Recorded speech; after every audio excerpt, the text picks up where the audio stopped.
नमस्कार दोस्तों, कैसे हैं आप सभी लोग। आपका मेरी यूट्यूब चैनल पे स्वागत है। और दोस्तों, एग्ज़ाम को लगभग 2 महीने बचे हुए हैं। जनवरी तक लगभग आपकी एग्ज़ाम हो जाएगी, दिसंबर के लास्ट में आपकी एग्ज़ाम हो जाएगी। लगभग 2 महीने से भी कम समय का बचा है। ठीक है, 2 महीने से भी कम समय बचा है। और दोस्तों, आज की जो हमारी क्लास है, ठीक है, आज की जो हमारी क्लास है मध्य प्रदेश विद्युत विभाग भर्ती 2024 को लेकर के। तो दोस्तों, आज यूनिट 6 के बारे में हम लोग बात करेंगे, चुंबकीय पद एवं विद्युत चुंबकत्व। दोस्तों, इसमें बहुत सारे नियम हैं। ठीक है, बहुत सारे नियम दिए गए हैं। सीरे का नियम है, हेलिक्स का नियम है, फैराडे के विद्युत चुंबकीय प्रेरण का नियम है, लेंज का नियम है। सारे नियमों के बारे में हम लोग आज बात करेंगे। और इससे रिलेटेड जितने भी क्वेश्चन जो हैं आते हैं, सारे क्वेश्चन आज की वीडियो हम लोग कंप्लीट करेंगे। लगभग आज की वीडियो में 60 प्रश्न आपको देखने को मिलेंगे, 60 प्लस क्वेश्चन हैं। और दोस्तों, कुछ इंपॉर्टेंट जो नियम हैं जिससे क्वेश्चन आपके हमेशा पूछे जाते हैं, जहां पे हमको कन्फ्यूजन होता है, उसकी थ्योरी को हम सबसे पहले स्टार्टिंग में देखेंगे और उसके बाद जो है हम क्वेश्चन कवर करेंगे। तो दोस्तों, हमारा जो कोर्स है आज उसकी हम यूनिट 6 के बारे में हम लोग बात करेंगे। ठीक है, चुंबकीय पद और विद्युत चुंबकत्व के सारे नियम से लेकर के सारी चीज़ें आज हम लोग कवर करने वाले हैं। इससे पहले जो यूनिट 5 तक के जो वीडियो हैं, अगर आप लोगों ने नहीं देखा है तो आप लोग जो है NSQF लेवल 4 बुक का सॉल्यूशन है, जिसके कंप्लीट क्वेश्चन हम लोग कवर कर रहे हैं। तो आप लोग जो है आप यूनिट 5 तक के आप लोग देख सकते हैं। यूनिट 6 के क्वेश्चन आज हम लोग कंप्लीट क्वेश्चन कवर करेंगे। तो सबसे पहले कुछ नियम है उसको हम लोग देखेंगे, उसके बाद जो क्वेश्चन है 60 क्वेश्चन, उस पर हम लोग बात करेंगे। तो चलिए दोस्तों, आज की क्लास स्टार्ट करते हैं। दोस्तों, नए जोश के साथ, नए जुनून के साथ आज की जो हमारी क्लास है बहुत शानदार रहने वाली है। तो चलिए दोस्तों, आज की क्लास देखते हैं। दोस्तों, ये मैंने कुछ थ्योरी कवर किया है, एक नज़र में इस थ्योरी को हम लोग क्लियर करेंगे। यहाँ से बहुत ज़्यादा क्वेश्चन पूछे जाते हैं। फेरोमैग्नेटिक पदार्थ जो है, पैरामैग्नेटिक इफेक्ट, पैरामैग्नेटिक पदार्थ और आपका जो है प्रतिचुंबकीय पदार्थ, इसके बारे में हम लोग सबसे पहले देख लेते हैं। कुछ थ्योरी के इंपॉर्टेंट तथ्य जो हैं उसको सबसे पहले हम लोग कवर करेंगे। और इसके बाद दोस्तों, जो आज की क्लास में 60 प्लस क्वेश्चन रहने वाले हैं वो हम लोग कवर करेंगे। तो बस एक नज़र में इसकी जो थ्योरी है, कुछ इंपॉर्टेंट तथ्य हैं, उसको हम लोग देख लेते हैं। ठीक है, तो दोस्तों, चुंबकीय पदार्थ जो है याद रखना 3 प्रकार के होते हैं। 3 प्रकार के आपके चुंबकीय पदार्थ होते हैं। ठीक है, तो दोस्तों, एक पहला है लौह चुंबकीय पदार्थ। लौह चुंबकीय पदार्थ जिसको फेरोमैग्नेटिक मटेरियल के नाम से जाना जाता है। ठीक है, तो दोस्तों, इसमें जो इंपॉर्टेंट क्वेश्चन पूछे जाते हैं, कहाँ से पूछे जाएंगे उसको हम लोग देख लेते हैं। ठीक है, तो दोस्तों, इसमें याद रखना जो लौह चुंबकीय पदार्थ है, फेरोमैग्नेटिक मटेरियल, इसमें याद रखना इन पदार्थों की जो चुंबकीयशीलता का जो मान है 21 से बहुत अधिक होता है, मतलब 1000 तक होता है। ये चुंबकीयशीलता जो है, इसको अपेक्षित चुंबकीयशीलता भी बोलते हैं। याद रखना, अपेक्षित चुंबकीयशीलता। ठीक है, अपेक्षित चुंबकीयशीलता का कोई मात्रक नहीं होता, ये इकाई विहीन होता है। ठीक है, अपेक्षित चुंबकीयशीलता का कोई मात्रक नहीं होता है। और एक निरपेक्ष चुंबकीयशीलता होती है, निरपेक्ष चुंबकीयशीलता। मैं एक बार आपको डबल से अच्छे से बता देता हूं। अपेक्षित चुंबकीयशीलता का कोई मात्रक नहीं होता और एक निरपेक्ष चुंबकीयशीलता होती है, निरपेक्ष चुंबकीयशीलता। ठीक है, चुंबकीयशीलता। तो इसका दोस्तों शीलता, इसका मात्रक आपका होता है दोस्तों हेनरी प्रति मीटर।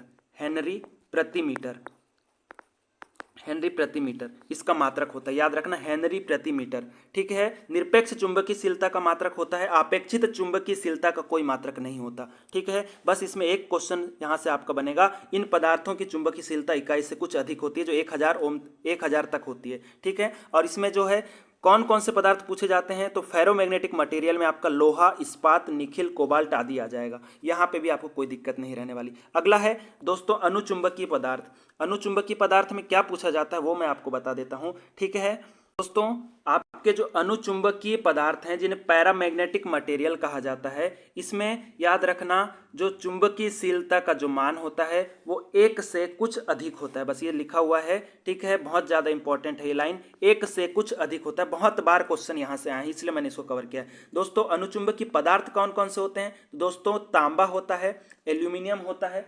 ठीक है, तांबा, एल्यूमिनियम और मैग्नीज और प्लेटिनम, ये आपके अनुचुंबकीय पदार्थ हैं। और कौन कौन से हैं दोस्तों अनुचुंबकीय पदार्थ? तो और मैं आपको बता देता हूं कौन कौन से हैं, यहां से और क्वेश्चन आए हैं। ठीक है, मैंने सारे क्वेश्चन कवर किया है। तो दोस्तों, इसमें एक वायु होता है। ठीक है, वायु भी आपका अनुचुंबकीय पदार्थ है। वायु, ऑक्सीजन। ठीक है, वायु, ऑक्सीजन, यहां से भी क्वेश्चन पूछे हैं। ऑक्सीजन ये भी आपका अनुचुंबकीय पदार्थ है, ऑक्सीजन। और एक होता है टीन। ठीक है, टीन, ये सारी चीजें। और एक होता है मैग्नीज, ये मैग्नीज तो दिया हुआ है। तांबा, एल्यूमिनियम, मैग्नीज, प्लेटिनम, एक वायु। ठीक है, वायु, ऑक्सीजन और टीन, ये सारे अनुचुंबकीय पदार्थ के अंतर्गत आते हैं। याद रखना, लिख लेना, बहुत ज़्यादा इंपॉर्टेंट क्वेश्चन है। ठीक है, अगला क्वेश्चन देखते हैं। अगला है हमारा प्रतिचुंबकीय पदार्थ कौन कौन से होते हैं। दोस्तों, प्रतिचुंबकीय पदार्थ जो हैं इनमें चुंबकीयशीलता का जो मान है, याद रखना चुंबकीयशीलता का जो मान है वो बहुत कम होता है, इकाई से कम होता है। ठीक है, इकाई से कम होता है।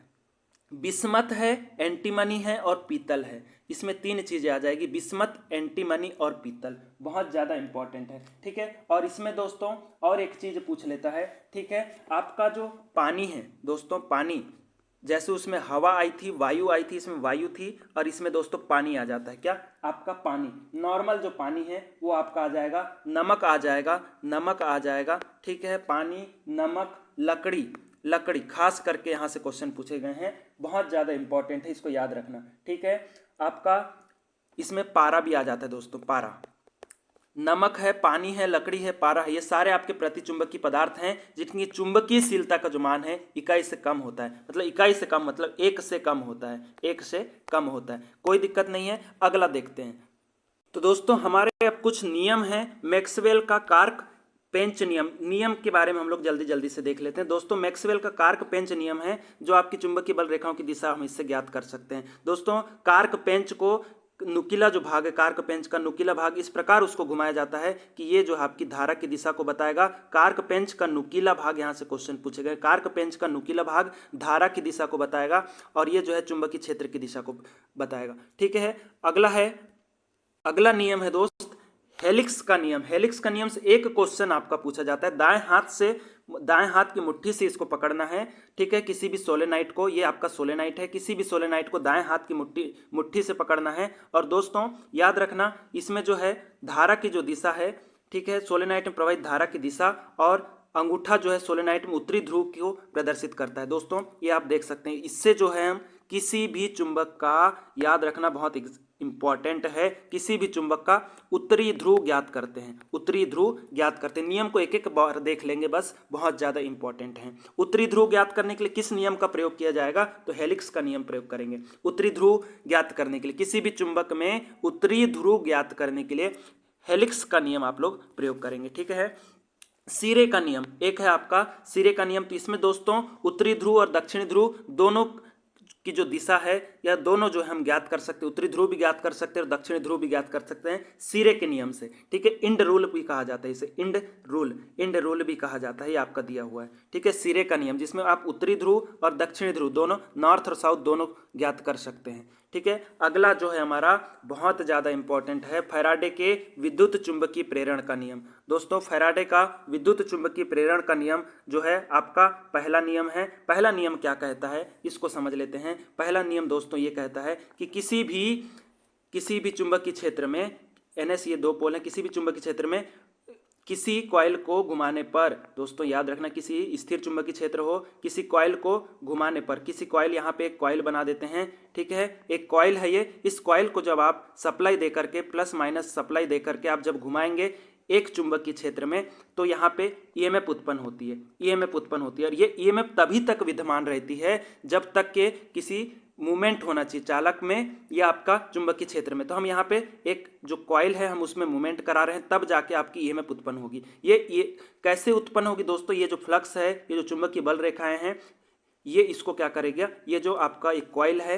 ये कॉइल क्या करेगी, इस चुंबकीय बल रेखाओं को काटेगी, जिससे आपकी EMF उत्पन्न होगी। ठीक है, और ये नियम जो है दोस्तों DC जनरेटर में प्रयोग किया जाता है, DC जनरेटर में आपका प्रयोग होता है, याद रखना। फैराडे का विद्युत चुंबकीय प्रेरण का नियम DC जनरेटर में आपका प्रयोग किया जाता है। द्वितीय नियम क्या कहता है, तो दोस्तों द्वितीय नियम ये कहेगा कि किसी चालक में प्रेरित विद्युत वाहक बल का जो मान है, ये आपका प्रेरित विद्युत वाहक बल का जो मान है चुंबकीय फ्लक्स की मात्रा में परिवर्तन की दर के अनुक्रमानुपाती होता है, ये आप लोग देख सकते हैं। ठीक है, इसमें माइनस का जो चिन्ह है ये आपका परिवर्तन को प्रदर्शित करेगा, विपरीत परिवर्तन की दिशा को प्रदर्शित करेगा, यहाँ पे कोई दिक्कत नहीं है। ठीक है, अगला देखते हैं दोस्तों, ये बहुत ज़्यादा इंपॉर्टेंट है, प्रेरित विद्युत वाहक बल। दोस्तों प्रेरित विद्युत वाहक बल दो प्रकार से उत्पन्न होता है, याद रखना। एक गतिजन्य प्रकार से, डायनामिकली इंड्यूस्ड EMF जिसको कहा जाता है, जो आपका DC जनरेटर है उसमें कौन सी ईएमएफ उत्पन्न होती है पूछा जाए तो डीसी जनरेटर में आप याद रखना गतिजन्य प्रेरित विद्युत वाहक बल उत्पन्न होता है, जिसको हम डायनामिकल इंड्यूस्ड ईएमएफ कहते हैं। ठीक है, इसमें बल की दिशा, एक आपका बल का ईएमएफ कैसे ज्ञात होगी तो दोस्तों ईएमएफ ज्ञात करने के लिए इसमें दिया हुआ है formula BLV sin theta, BLV sin theta. ठीक है, इसमें ईएमएफ ज्ञात करने का फार्मूला है, जिसमें E जो है विद्युत वाहक बल, B जो है चुंबकीय फ्लक्स घनत्व वेबर प्रति मीटर स्क्वायर में, और L जो है चालक की लंबाई और चालक की गति मीटर पर सेकंड में आपका। ठीक है, V। तो दोस्तों ये जो गतिजन्य प्रेरित विद्युत वाहक बल है डीसी जनरेटर में उपयोग होता है। डीसी जनरेटर में कौन सी ईएमएफ उत्पन्न होती है पूछा जाए तो आप बोलेंगे कि गतिजन्य प्रेरित विद्युत वाहक बल उत्पन्न होता है। किस नियम से तो फैराडे के विद्युत चुंबकीय प्रेरण के नियम से ये आपका आ जाएगा। स्थितिजन्य प्रेरित विद्युत वाहक बल, तो दोस्तों इसमें क्या है, चुंबकीय क्षेत्र जो रहेगा स्थिर वाला रहेगा, इसमें गति नहीं करेगा चुंबकीय क्षेत्र। याद रखना स्थितिजन्य में चुंबकीय क्षेत्र जो है गति नहीं करेगा। गतिजन्य प्रेरित विद्युत वाहक बल में घूमता हुआ चुंबकीय क्षेत्र उत्पन्न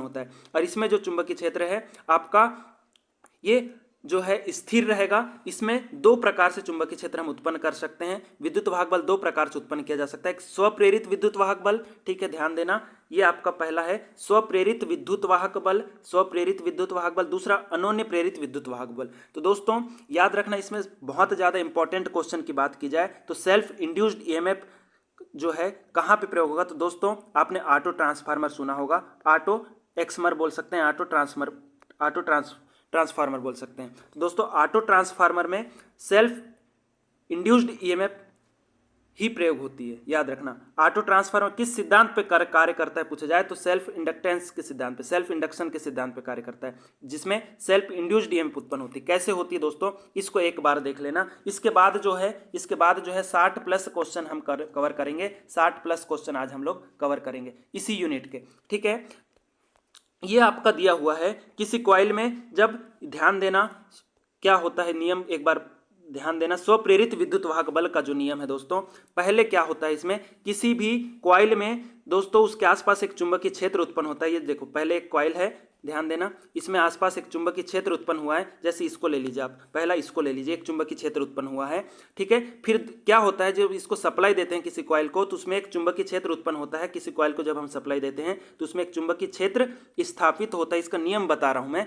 अब ये जो चुंबकीय क्षेत्र स्थापित हुआ है, अब धारा की दिशा पहले भी प्लस और ये माइनस थी, अब धारा की दिशा को इस साइड प्लस और इस साइड माइनस कर दो तो दोस्तों धारा की दिशा परिवर्तन करने से चुंबकीय क्षेत्र की दिशा भी परिवर्तित हो जाती है। तो दोस्तों ये जो चुंबकीय क्षेत्र की जो दिशा है वो क्या करेगी और कॉइल क्या करेगी दोस्तों, कॉइल जो है चुंबकीय क्षेत्र में जो बल रेखा है उसको काटेगी, जिसमें एक ईएमएफ उत्पन्न होती है, वही आपका सेल्फ इंड्यूस्ड ईएमएफ कहलाती है। इसमें सिर्फ आपको क्या करना पड़ता है, आपको धारा की दिशा को आपको चेंज करना रहता है, यहां से ये क्वेश्चन पूछा जाता है। ये आपका फार्मूला है। ठीक है, प्रेरित विद्युत वाहक बल निकालने का एक फार्मूला है। -L जो है स्वप्रेरण को प्रदर्शित करेगा, जिसका मात्रक हेनरी होता है। ठीक है, और ये आपका di/dt मतलब di जो है विद्युत धारा में परिवर्तन और समय के साथ परिवर्तन, di/dt इसको अपन लिखते हैं। ठीक है, कोई दिक्कत नहीं है। अगला जो नियम है दोस्तों याद रखना, ये जो नियम है आपका अनोन्य प्रेरित विद्युत वाहक बल, जिसको हम म्यूचुअल इंडक्टेंस भी बोलते हैं, म्यूचुअल इंडक्टेंस का नियम। तो दोस्तों म्यूचुअल इंडक्टेंस का नियम क्या कहता है, ध्यान दीजिएगा कि किसी भी लेमिनेटेड कोर पे, ये देख रहे हो आप, लेमिनेटेड कोर है चाहे स्टील की हो या आयरन की हो, तो लेमिनेटेड कोर के पास जब एक कॉइल आप रख देते हैं, एक कॉइल में जब आप सप्लाई देंगे कॉइल ए, और उसी के पास अगर आप दूसरी कॉइल रख देते हैं तो उसमें भी ईएमएफ उत्पन्न हो जाती है। ये आपका नियम कहता है। ठीक है, और ये नियम कहाँ पे प्रयोग किया जाता है दोस्तों, ट्रांसफार्मर में प्रयोग करेंगे, ट्रांसफार्मर में। ठीक है, ट्रांसफार्मर में इस नियम का प्रयोग किया जाता है। ठीक है, कोई दिक्कत नहीं है। जब ये आप देख रहे होंगे किसी भी लेमिनेटेड कोर के में जब एक आप क्या कर रहे हैं, वाइंडिंग लपेट दे रहे हैं, और उसी के पास जब दूसरी वाइंडिंग आप लपेट देते हैं तो उसमें भी इस बाजू वाली जो वाइंडिंग है, कॉइल है, उसमें भी ईएमएफ उत्पन्न हो जाती है। आपस में जुड़ी हुई नहीं है दोस्तों, ये हमेशा जुड़ी हुई नहीं है, दोनों वाइंडिंग अलग अलग है। याद रखना ये दोनों वाइंडिंग अलग अलग है, दिया हुआ है, दोनों वाइंडिंग अलग अलग है, आपस में जुड़ी हुई नहीं रहती है। ठीक है, आपस में जुड़ी हुई नहीं रहती है, याद रखना। और इसमें दोस्तों प्रेरित विद्युत वाहक बल जो है का सूत्र दिया हुआ है, m दिया हुआ -m, ये जो है विद्युत वाहक बल में परिवर्तन को प्रदर्शित करता है माइनस, ठीक है। अब इसमें जो है -m जो है आपका अनोन्य प्रेरण है जो हेनरी में रहेगा, और di/dt ये इसका फार्मूला होता है, इसको याद रख लेना। और ट्रांसफार्मर में इस नियम का प्रयोग करते हैं। ट्रांसफार्मर किस सिद्धांत पे कार्य करता है? तो म्यूचुअल इंडक्टेंस के सिद्धांत पे, अनोन्य प्रेरित विद्युत वाहक बल के सिद्धांत पे कार्य करता है, ठीक है। अगला है, लास्ट है दोस्तों। फिर इसके बाद जो है हम लोग पूरा कंप्लीट जो है 60+ क्वेश्चन हम लोग करेंगे। लेंज का नियम पूछा जाता है, कहाँ पे प्रयोग करेंगे दोस्तों? लेंज का नियम जो है डीसी जनरेटर में प्रयोग कर सकते हैं और एसी अल्टरनेटर में हम लोग इसका प्रयोग करते हैं। डीसी जनरेटर में और एसी अल्टरनेटर में इसका हम प्रयोग करते हैं। दोस्तों लेंज का नियम किसने दिया था? तो हिनरिक लेंज नामक वैज्ञानिक थे जिन्होंने इस नियम को दिया था। कब दिया था दोस्तों? तो 1833 में दिया था इस नियम को। और जो है ये जो नियम है किस सिद्धांत पे वर्क करता है पूछा है, किस सिद्धांत पे कार्य करेगा? दोस्तों लेंज का जो नियम है ऊर्जा संरक्षण के सिद्धांत पे कार्य करता है, याद रखना, ऊर्जा संरक्षण के सिद्धांत पे कार्य करता है। लेंज का जो नियम है ऊर्जा संरक्षण के सिद्धांत पे कार्य करता है। पूछा गया है, एलए के पेपर में पूछा गया है, 2017 के पेपर में, याद है मेरे को, ऊर्जा संरक्षण के सिद्धांत पे ये कार्य करेगा। तो दोस्तों अब जो है हम आज की जो हमारी जो क्लास रहने वाली है 60+ क्वेश्चन की उस क्लास को हम स्टार्ट करते हैं। तो चलिए दोस्तों, नए जोश नए जुनून के साथ क्लास को स्टार्ट करेंगे। ऑब्जेक्टिव क्वेश्चन 60+ क्वेश्चन है, ठीक है। चलिए दोस्तों, तो दोस्तों हमारा जो क्वेश्चन है 60+ क्वेश्चन, हम उसको स्टार्ट करते हैं 60+ क्वेश्चन को। तो देखते हैं NSQF लेवल 4 बुक का सॉल्यूशन है, ठीक है दोस्तों। ये यहाँ से आपके क्वेश्चन स्टार्ट हो जाते हैं। तो दोस्तों पहला क्वेश्चन है, चुंबकीय पदार्थों में चुंबकीय गुण उनमें विद्यमान इलेक्ट्रॉन्स की खालिस्तान के कारण उत्पन्न होता है। दोस्तों जो चुंबक होते हैं उसमें चुंबकीय गुण जो है इलेक्ट्रॉन्स के किस कारण से उत्पन्न होता है पूछा है। दोस्तों याद रखना, जो आपके जो इलेक्ट्रॉन्स है ना वो कक्षीय गति में कक्षा में चक्रण गति करते हैं, जिससे जो है चुंबकीय पदार्थों में चुंबकीय गुण विद्यमान होता है, ठीक है। याद रखना, तो ए और बी दोनों राइट आंसर हो जाएगा। कक्षीय गति करेंगे कहाँ पे? आपका किसी भी कक्षा में चक्रण गति करते हैं, घूमते हैं। जैसे ये जो कक्षाएं होती है इसमें जो इलेक्ट्रॉन्स होते हैं, बाहरी जो अंतिम कक्षा में जो इलेक्ट्रॉन्स होते हैं ये अपनी कक्षा में ही घूमते रहते हैं, इस टाइप से गति करते हैं। उसी के कारण जो है चुंबकीय गुण का निर्धारण होता है, याद रखना, बहुत ज्यादा इंपॉर्टेंट क्वेश्चन है। दो चुंबकों के समान ध्रुव निम्न में से कौन सी क्रिया करते हैं? दोस्तों दो चुंबकों के समान ध्रुव जो हैं निम्न में से कौन सी क्रिया करते हैं पूछा है। तो दोस्तों याद रखना, दो समान ध्रुव जो हैं, समान ध्रुव, समान पोल पूछा, समान पोल या समान ध्रुव पूछा, तो याद रखना वो एक दूसरे को हमेशा प्रतिकर्षित करेंगे, समान ध्रुव, ठीक है। समान ध्रुव जो है एक दूसरे को प्रतिकर्षित करेंगे, और असमान ध्रुव जो हैं, असमान पोल जो हैं वो एक दूसरे को हमेशा आकर्षित करेंगे, याद रखना, ठीक है। अगला क्वेश्चन देखते हैं दोस्तों। अगला है, चुंबक का सर्वप्रथम उपयोग किसने तथा क्यों किया था? दोस्तों चुंबक का जो सर्वप्रथम उपयोग है नाविकों ने दिशा ज्ञात करने के लिए किया था। लोड स्टोन नामक उनको पत्थर मिला था, एक लोड स्टोन पूछा जाता है, लोड स्टोन नामक एक पत्थर मिला था, ठीक है। लोड स्टोन नामक जो पत्थर है उनको मिला था, तो उन्होंने जो इस पत्थर का उपयोग नाविकों ने दिशा ज्ञात करने के लिए किया था, ठीक है, दिशा ज्ञात करने के लिए किया था। लोड स्टोन पत्थर बोलो या मैग्नेटाइट पत्थर बोलो, दो क्वेश्चन यहाँ से पूछे जाते हैं। मैग्नेटाइट भी पूछा जाता है या आपका लोड स्टोन नामक पत्थर हुआ था। कहाँ पे प्राप्त हुआ था दोस्त? ये जो पत्थर है मैग्नीशिया में प्राप्त हुआ था। मैग्नीशिया एक स्थान है, मैग्नीशिया वहां पे प्राप्त हुआ था, ठीक है, मैग्नीशिया में। और दोस्तों आगे चल करके देखते हैं अगला जो क्वेश्चन हमारा, क्या होगा जब एक क्षण चुंबक को दो टुकड़ों में तोड़ा और काटा जाएगा? दोस्तों क्या होगा पूछा है, जब एक क्षण चुंबक को दो टुकड़ों में काटा जाएगा, ये आपका क्वेश्चन है, ठीक है। काटा जाएगा या तोड़ा जाएगा, तो याद रखना, जब किसी भी एक क्षण चुंबक को दो चुंबकों में तोड़ा जाए, दो टुकड़ों में आपका तोड़ा जाए या काटा जाए, तो याद रखना चौथे का जो आंसर हो जाएगा, प्रत्येक टुकड़ा एक अलग चुंबक होगा जिसमें उत्तरी व दक्षिणी ध्रुव होंगे। जैसे कि ये आपका एक क्षण चुंबक था जिसमें एक एन पोल थी और एक एस पोल थे, इसको हमने क्या किया, दो छोटे छोटे टुकड़ों में विभाजित कर दिया। तो दोस्तों इसमें भी एक एन पोल और एक एस पोल, एक एन पोल और एक एस पोल, ये आपका होगा, ठीक है, कोई दिक्कत नहीं। अगला क्वेश्चन देखते हैं, चुंबक अर्थात मैग्नेटाइट का रासायनिक सूत्र पूछा है, ठीक है। चुंबक अर्थात मैग्नेटाइट का रासायनिक सूत्र पूछा है दोस्तों, तो ध्यान देना, चुंबक अर्थात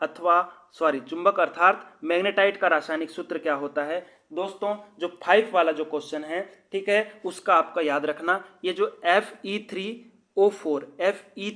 O4 इसका रासायनिक सूत्र होता है। ठीक है, चुंबक के दोनों ध्रुवों की ध्रुव सामर्थ्यता होती है। दोस्तों जो चुंबक में जो दो पोल होते हैं उसकी ध्रुव सामर्थ्यता होती है, पूछा है दोस्तों, ध्रुव सामर्थ्यता होती है दोस्तों, बराबर होती है। दोनों ध्रुवों की जो सामर्थ्यता है, स्ट्रेंथ जो है, वो दोनों ध्रुवों की स्ट्रेंथ जो है बराबर होती है, याद रखिएगा।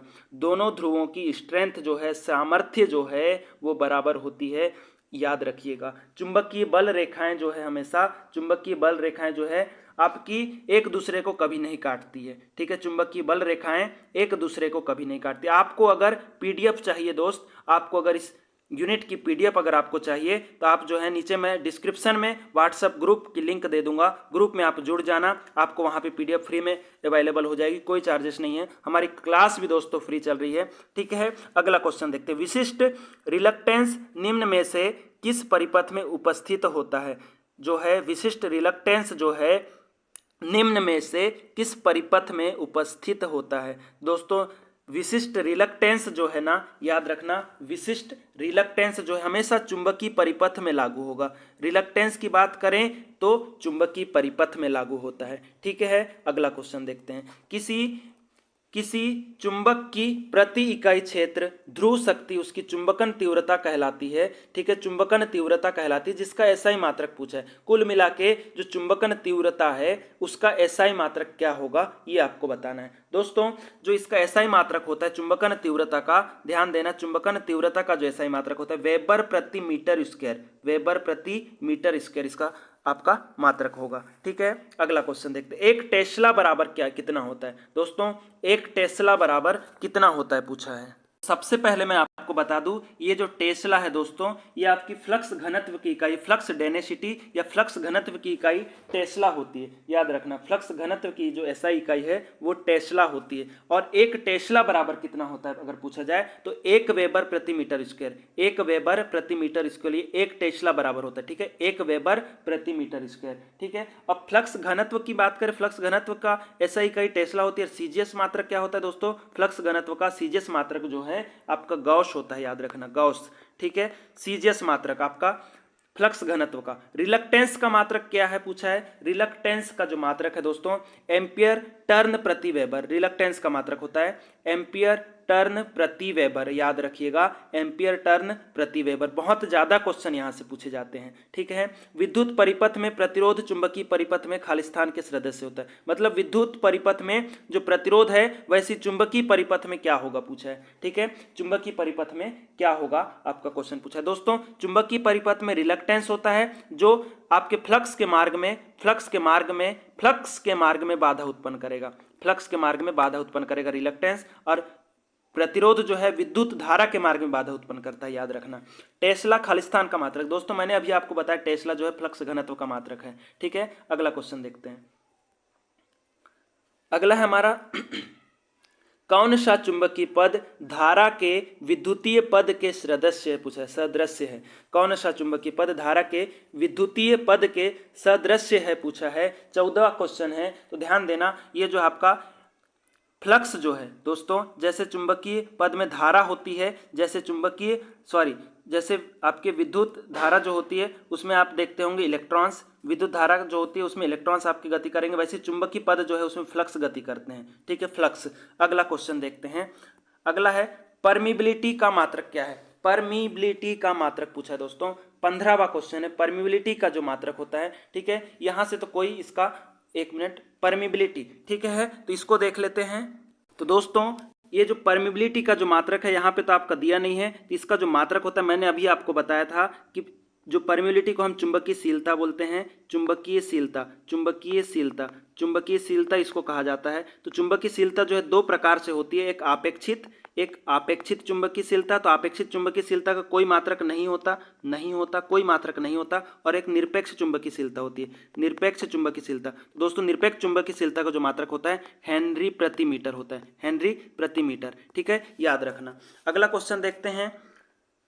चुंबकीय वाहक बल का मात्रक क्या है दोस्तों? चुंबकीय वाहक बल का मात्रक आपको पूछा है, ठीक है। चुंबकीय वाहक बल एमएमएफ का मात्रक क्या होता है, यही आपका क्वेश्चन है। सीधा सीधा सिंपल सा है, 16वां क्वेश्चन। तो दोस्तों इसका जो राइट आंसर हो जाएगा एम्पियर टर्न। एमएमएफ का जो मात्रक होता है वो आपका एम्पियर टर्न होता है, याद रखना, एम्पियर टर्न। 16 क्वेश्चन का, ठीक है। 17वां है, किसी पदार्थ का फ्लक्स प्रति इकाई क्षेत्रफल खालिस्तान कहलाता है। किसी पदार्थ का फ्लक्स जो है प्रति इकाई क्षेत्रफल क्या कहलाएगा दोस्त? उसे तो जो हम हैं आपका फ्लक्स घनत्व के नाम से जानते हैं, फ्लक्स घनत्व के नाम से। अगला क्वेश्चन देखते हैं।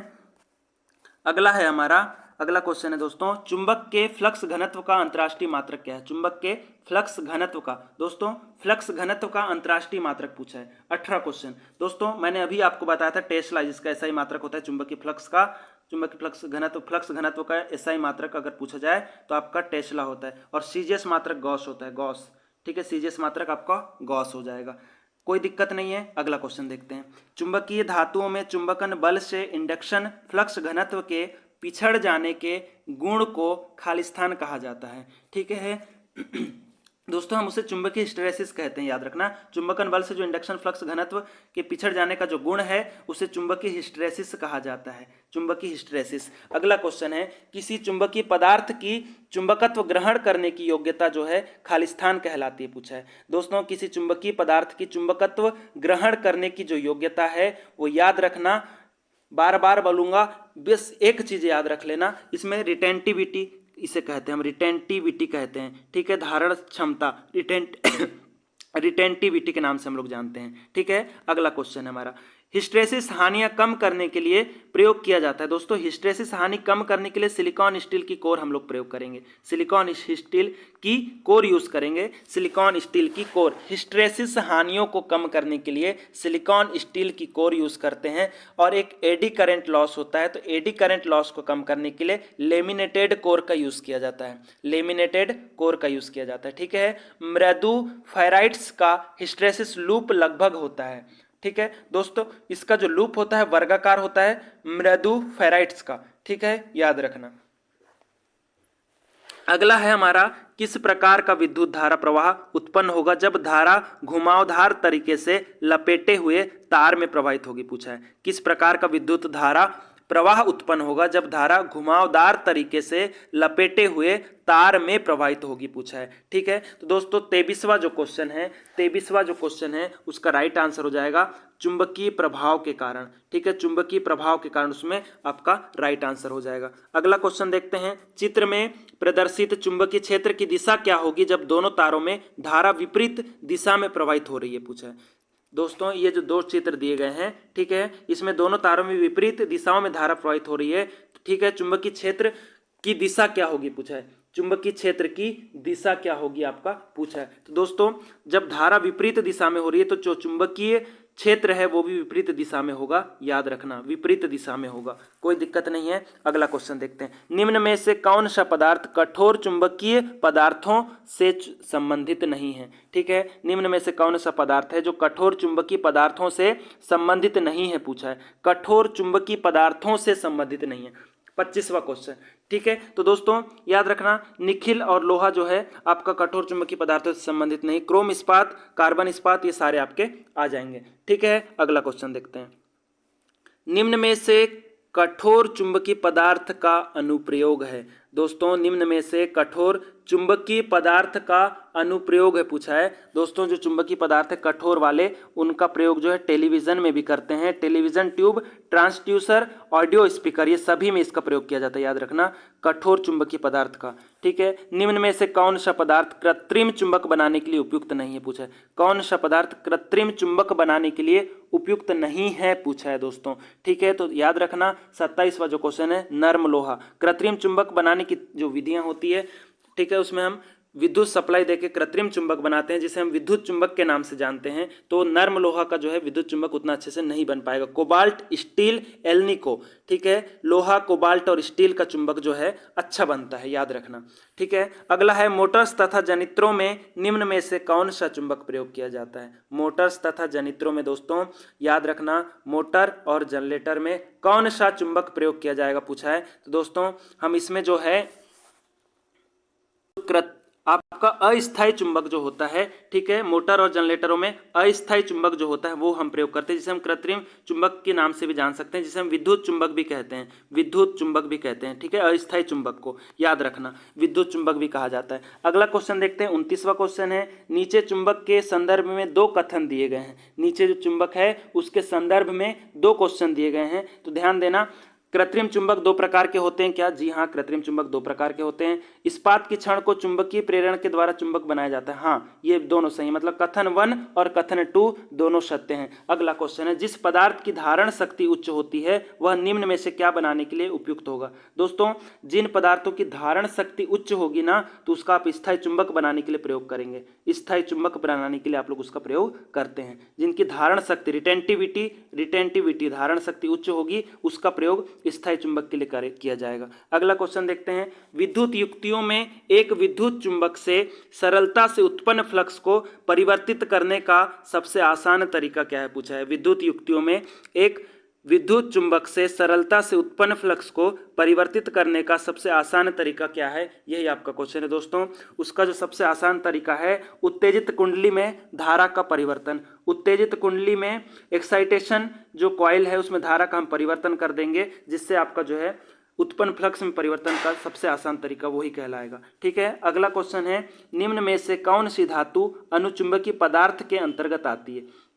दोस्तों, अनुचुंबकीय पदार्थ, इससे पहले मैंने थ्योरी में बता चुका है, क्वेश्चन आपके सामने है। अनुचुंबकीय पदार्थ के अंतर्गत कौन सी चीजें आएगी पूछा है। आपको आंसर देना है 32वें क्वेश्चन का। 32वें क्वेश्चन का आपको राइट आंसर देना है दोस्तों, ठीक है। एक पदार्थ जिसकी धारण शक्ति निम्न है खालिस्तान के निर्माण में उपयोग हो सकता है। दोस्तों, एक पदार्थ जिसकी धारण शक्ति निम्न है वो खालिस्तान के निर्माण में उपयोग हो सकता है पूछा है। ध्यान देना, वो विद्युत चुंबक बनाने के लिए प्रयोग उसका हम कर सकते हैं। जिसकी धारण शक्ति निम्न है, जिसकी धारण शक्ति उच्च है दोस्तों, उसका आप स्थायी चुंबक बनाने के लिए प्रयोग करेंगे। स्थायी चुंबक याद रखिएगा, ठीक है। अगला क्वेश्चन देखते हैं, निम्न में से कौन एक विद्युत चुंबक का अनुप्रयोग नहीं है? दोस्तों, निम्न में से कौन सा जो है विद्युत चुंबक का अनुप्रयोग नहीं है पूछा है। विद्युत चुंबक का प्रयोग जो है अनुप्रयोग नहीं है। दोस्तों, विद्युत चुंबक का जो अनुप्रयोग है कॉलिंग बेल में भी करते हैं, सुरक्षा रिले में भी करते हैं, ट्रांसफार्मर रिले में भी करते हैं, ठीक है। इलेक्ट्रिक आयरन में हम इसका यूज नहीं करते, ठीक है। इलेक्ट्रिक आयरन में इसका उपयोग नहीं किया जाता। अगला क्वेश्चन है, उससे पहले मैं आपको बता दूं दोस्तों, 35वां क्वेश्चन सॉल्व करने से पहले मैं आपको एक चीज बोल रहा हूँ जो हर दिन की क्लास में मैंने आपको बोला है। दोस्तों, पढ़ाई स्टार्ट कर दीजिए यार, पढ़ाई स्टार्ट कर दो। अब आपके लिए बोनस है अभी का जो समय, जब तक के नोटिफिकेशन नहीं आ जाता तब तक के आपका बहुत पढ़ के हो जाएगा, वो आपके लिए बोनस है। सभी लोग याद रखना, सभी लोग जो है नोटिफिकेशन आने के बाद स्टार्ट करेंगे, आप पहले स्टार्ट कर दो, 1 महीना पहले स्टार्ट कर दो, आपकी तगड़ी तैयारी हो जाएगी। आपको एग्जाम क्वालिफाई करने से कोई नहीं रोक सकता दोस्तों, बस एक ही चीज याद रखना, ठीक है। अगला क्वेश्चन देखते हैं, निम्न में से किस विधि में चुंबक बनाए जाने वाली छड़ को कॉइल के बीच में रखने की आवश्यकता होती है पूछा है।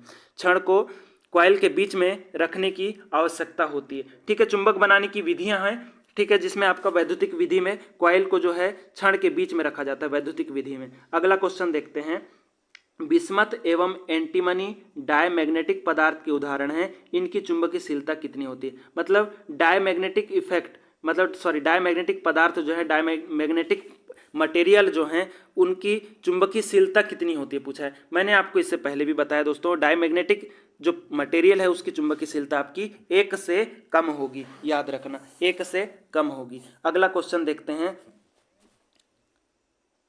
पैरामैग्नेटिक पदार्थ की चुंबकीयशीलता होती है। दोस्तों, पैरामैग्नेटिक जो पदार्थ है उसकी चुंबकीयशीलता कितनी होती है पूछा है। दोस्तों, जो पैरामैग्नेटिक पदार्थ है उसकी चुंबकीयशीलता जो है, याद रखना, पैरामैग्नेटिक पदार्थ 1 से अधिक होगी, 1 से अधिक होगी, याद रखना। 37वां क्वेश्चन का 1 से अधिक होगी। 38वां क्वेश्चन है, कौन सा पदार्थ पैरामैग्नेटिक द्रव के अंतर्गत आता है पूछा है। दोस्तों, कौन सा जो पदार्थ है वो पैरामैग्नेटिक द्रव के अंतर्गत आता है? अगर आपको पूछा जाए पैरामैग्नेटिक द्रव के अंतर्गत, दोस्तों पैरामैग्नेटिक द्रव के अंतर्गत जो आता है 38वां क्वेश्चन, उसका एल्यूमिनियम आंसर आ जाएगा, ठीक है। एल्यूमिनियम पैरामैग्नेटिक द्रव के अंतर्गत आता है। प्रतिचुंबकीय प्रभाव, एक द्रव जिसे केवल बहुत कम चुंबकीय बनाया जा सकता है खालिस्तान कहलाता है। एक द्रव जिसे केवल बहुत कम चुंबकीय बनाया जा सकता है। दोस्तों, बहुत कम चुंबकीय बनाया जा सकता है मतलब सिर्फ उसमें चुंबक के गुण आ सकते हैं, बस याद रखना। 39वां क्वेश्चन, 39वां क्वेश्चन का जो राइट आंसर हो जाएगा दोस्तों, अनुचुंबकीय पदार्थ, अनुचुंबकीय पदार्थ इसका राइट आंसर हो जाएगा। अगला क्वेश्चन देखते हैं, निम्न में से एक लौह चुंबकीय पदार्थ नहीं है, मतलब लौह चुंबकीय पदार्थ नहीं है पूछा है। आपका क्या आ जाएगा दोस्तों, आयरन, निकिल और कोबाल्ट आपके लौह चुंबकीय पदार्थ है, एल्यूमिनियम नहीं है, याद रखना। निम्न में से कौन सा द्रव एक प्रतिचुंबकीय पदार्थ है, प्रतिचुंबकीय पदार्थ का एग्जाम्पल पूछा है। 41वां क्वेश्चन दोस्तों आपका कांच आ जाएगा, ठीक है, याद रखना, प्रतिचुंबकीय पदार्थ का एग्जाम्पल है। निम्न में से कौन सा द्रव एक लौह चुंबकीय पदार्थ है, दोस्तों लौह चुंबकीय पदार्थ आपका स्टील है। ये सारी चीजें मैं थ्योरी में बता चुका हूँ। सोलेनाइड का प्रयोग निम्न में से किसमें नहीं किया जा सकता, दोस्तों सोलेनाइड का जो प्रयोग है किसमें नहीं किया जा सकता पूछा है। 43वां क्वेश्चन है, तो 43वें का आंसर आ जाएगा सैलो में नहीं करते दोस्तों, बाकी विद्युत घंटी, मापक उपकरण और मोटरों में करते हैं सोलेनाइड का प्रयोग, ठीक है। सैलों में नहीं किया जा सकता, सैलों से आपको ईएमएफ प्राप्त होती है दोस्तों, याद रखना, सैलों से आपको ईएमएफ प्राप्त होती है, ठीक है। अगला देखते हैं, कौन सा नियम बताता है कि प्रेरित विद्युत वाहक बल का परिमाण फ्लक्स लीकेज के परिवर्तन की दर के समानुपाती होगा। तो दोस्तों फैराडे का जो विद्युत चुंबकीय प्रेरण का जो फैराडे का जो द्वितीय नियम है वही इसमें आपका राइट आंसर हो जाएगा। अगला क्वेश्चन देखते हैं, प्रतिचुंबकीय पदार्थ कौन सा है, प्रतिचुंबकीय पदार्थ कौन सा है पूछा है। 45वां क्वेश्चन, इसका राइट आंसर हो जाएगा दोस्तों प्रतिचुंबकीय पदार्थ जो है हमारा जल है, याद रखना, प्रतिचुंबकीय पदार्थ जो है आपका जल आ जाएगा, कोई दिक्कत नहीं दोस्तों। और अनुचुंबकीय बोलता तो वायु आ जाता, याद रखना, वायु, प्लेटिनम आदि, ठीक है। और इस्पात जो है, स्टील जो है आपका पैरामैग्नेटिक पदार्थ, लौह चुंबकीय पदार्थ। कौन सा कारक विद्युत चुंबक की ध्रुवीयता को प्रभावित करता है, दोस्तों कौन सा कारक है जो विद्युत चुंबक की ध्रुवीयता, मतलब उसकी जो पोलैरिटी रहती है, पोलैरिटी, उसको प्रभावित करता है पूछा है। 46वां क्वेश्चन, तो दोस्तों इसका जो राइट आंसर हो जाएगा, धारा की दिशा ध्रुवीयता को, ध्रुवों की दिशा को जो है परिवर्तित कर सकती है, धारा की दिशा, याद रखना, धारा की दिशा आप अगर उल्टी कर देते हो तो आप याद रखना, धारा की दिशा जैसे ही आप चेंज करोगे तो ध्रुवों की दिशा भी चेंज हो जाती है। अगला क्वेश्चन है हमारा, चुंबकीकरण के किस विधि का उपयोग वाणिज्यिक उद्देश्य हेतु स्थायी चुंबक बनाने के लिए किया जा सकता है। 47वां क्वेश्चन दोस्तों, प्रेरण विधि का उपयोग जो है स्थायी चुंबक बनाने के लिए हम लोग करते हैं, याद रखना। अगला है, परिनलिका कुंडली में चुंबकीय क्षेत्र की दिशा खोजने के लिए कौन सा नियम लागू किया जाएगा, ठीक है। परिनलिका मतलब सोलेनाइट कॉइल में चुंबकीय क्षेत्र की दिशा ज्ञात करने के लिए पूछा है। अभी मैंने आपको बताया था चुंबकीय क्षेत्र की दिशा ज्ञात करने के लिए बोला, तो दाहिने हाथ की हथेली का नियम, दाहिने हाथ की हथेली का नियम इसमें प्रयोग करेंगे। अनुचुंबकीय पदार्थ कौन सा है पूछा, तो अनुचुंबकीय पदार्थ कौन सा है, तो दोस्तों अनुचुंबकीय जो पदार्थ है आपका तांबा हो जाएगा, याद रखना, तांबा। अगला क्वेश्चन है दोस्तों, ये जो क्वेश्चन देख रहे हो ना, बहुत बार एग्जाम में पूछा है, बार बार एग्जाम में पूछा गया, BH वक्र में x द्वारा इंगित भाग को बताइए, x के द्वारा ये वाला जो पार्ट है उसको बताइए पूछा है। दोस्तों ये जो क्वेश्चन है 50 क्वेश्चन, इसका राइट आंसर हो जाएगा कोएवर्सिटी, ठीक है, जिसको कोरोसिवता भी बोलते हैं, कोवर्सिटी, ठीक है, जिसको निग्राहिता बोला जाता है, सॉरी निग्राहिता कहा जाता है, निग्राहिता, हिंदी में निग्राहिता बोला जाता है, निग्राहिता करके, ठीक है। अगला क्वेश्चन देखते हैं दोस्तों टाइम बहुत हो चुका है, 2-4 क्वेश्चन बचे हैं, तो उसको जो है बाद में हम फिर कभी कवर कर लेंगे। दोस्तों मुझे कहीं जाना है, थोड़ा सा काम है, इसलिए दोस्तों आज की क्लास बस यहीं तक थी। याद रखिएगा कल जो है हम बहुत इंपॉर्टेंट यूनिट लेकर के आएंगे आपके लिए, एसी थ्योरी बहुत ज़्यादा इंपॉर्टेंट रहने वाली है दोस्तों, याद रखना, जिसमें हम लगभग 200 प्रश्न कवर करेंगे, लगभग 200 क्वेश्चन कवर करेंगे। दोस्तों क्लास कैसी रही आपको सिर्फ एक लाइक कर देना है, और जिसने चैनल को सब्सक्राइब नहीं किया वो चैनल को सब्सक्राइब कर लीजिएगा दोस्तों। धन्यवाद, थैंक यू सो मच।